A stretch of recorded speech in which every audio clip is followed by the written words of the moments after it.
مجھے ہمیشہ اپنی امی سے یہ شکایت رہی کہ وہ مجھ سے زیادہ بھائی سے پیار کرتی ہیں۔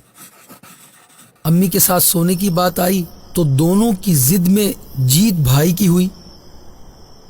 کھانا کھلانے کی باری آئی تو پھر سے وہی ضد اور جیت پھر بھائی کی۔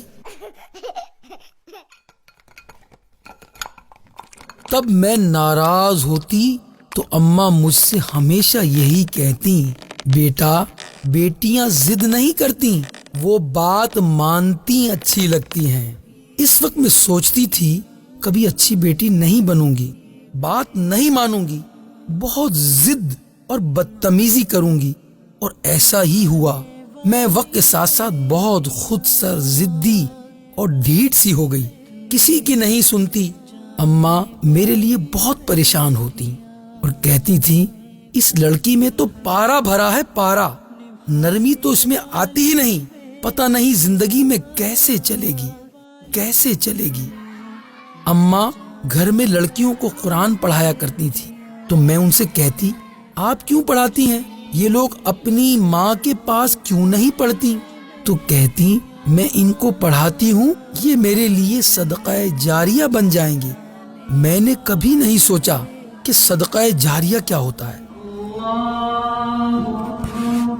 جب محلے میں کسی کے انتقال کا اعلان سنتی، فوراً کام کاج چھوڑ کر قرآن پاک لے کر بیٹھ جاتی۔ میں پوچھتی، آپ کو کیا پتا کس کا انتقال ہوا ہے، اور انتقال ہونے والے کو کیا پتا کہ آپ کون ہیں؟ تو بڑی محبت سے کہتی، اللہ کو تو پتا ہے نا، جب میں کسی کو ایصال ثواب کروں گی، میں کسی کو پڑھ کر بخشوں گی تو کوئی مجھے بھی بخشے گا، کوئی میرے لیے بھی ایصال ثواب کرے گا۔ مجھے ان کی ان باتوں کی کبھی سمجھ نہیں آئی، انہوں نے کبھی اپنے حق میں کچھ نہیں بولا۔ میں ان سے کہتی تھی، جواب کیوں نہیں دیتی آپ لوگوں کو؟ اور وہ بہت تحمل سے کہتی، جاہلوں کی باتوں کا بہترین جواب خاموشی ہے۔ تب میں بس یہ سوچتی رہتی کہ خاموشی میں جواب کہاں ہوتا ہے۔ یہ ان کا معمول رہا، ہر مہینے کے شروع میں چاول بنا کر محلے کے بچوں کو کھلا دیتی۔ اس پر بھی میرا ان سے جھگڑا ہوتا کہ اتنے بچوں کو گھر بلا لیتی ہو، ہنگامہ مچ جاتا ہے، ان کے گھروں میں بھجوا دیا کرے نا۔ تو بہت پیار سے کہتی، یہ نابالغ گناہوں سے پاک ہوتے ہیں۔ وہ ایسی ہی تھیں، کبھی کسی سے شکایت نہیں کرتی، ہر تکلیف خاموشی اور صبر سے برداشت کر لیتی تھی۔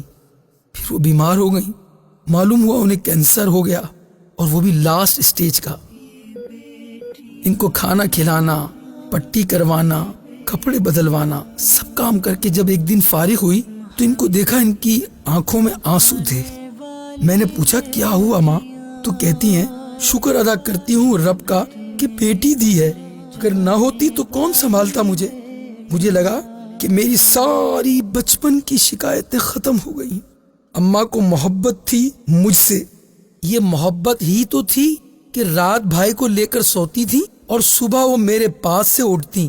یہ بھی تو محبت ہی تھی کہ بھائی کو پہلے کھانا کھلانے کے بعد وہ پلیٹ اٹھائے میرے پیچھے پیچھے پھرتی رہتی، میرے نخرے اٹھاتی، اور جب ابا کہتے ہیں رابی سے کام کروا لیا کرو، تھک جاتی ہو اب تم، تو کہتی نہیں، میری بیٹی کے ہاتھ خراب ہو جائیں گے۔ یہ بھی تو محبت ہی تھی۔ اور وہ پھر چلی گئی ہمیشہ کے لیے۔ آپ کے جانے کے بعد میری ماں، کوئی تبدیلی نہیں آئی مجھ میں جیسے پہلے ہنستی تھی اب بھی ویسے ہی ہنستی ہوں۔ بس اتنا ہوا ہے، پہلے میں ہنستی تھی کیونکہ میں خوش تھی، اب میں ہنستی ہوں کہ لوگ سمجھتے ہیں میں کتنی خوش ہوں۔ پہلے میں روتی تھی، آپ مجھے اپنی گود میں لے لیتی تھی، اب میں روتی ہوں تو میں تکیے میں منہ چھپاتی ہوں۔ پہلے جب اسکول سے گھر آتی تھی آپ مجھے دروازے پہ ملتی تھی، اب دروازہ بند ملتا ہے۔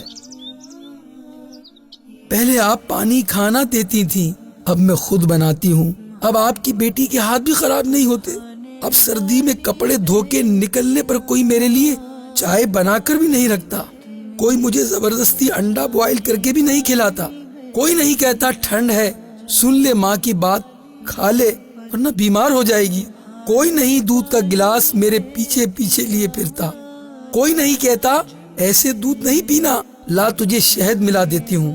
کچھ بھی تو نہیں بدلا ماں، کچھ بھی تو نہیں، سانس ویسے ہی چلتی ہے، کھانا پینا سب ویسا ہی ہے، ہنسنا بولنا بھی ویسا ہی ہے۔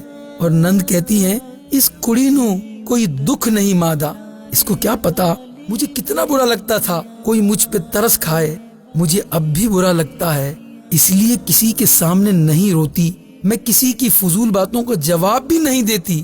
آپ نے کہا تھا نا کہ جاہلوں کی باتوں کا بہترین جواب خاموشی ہے۔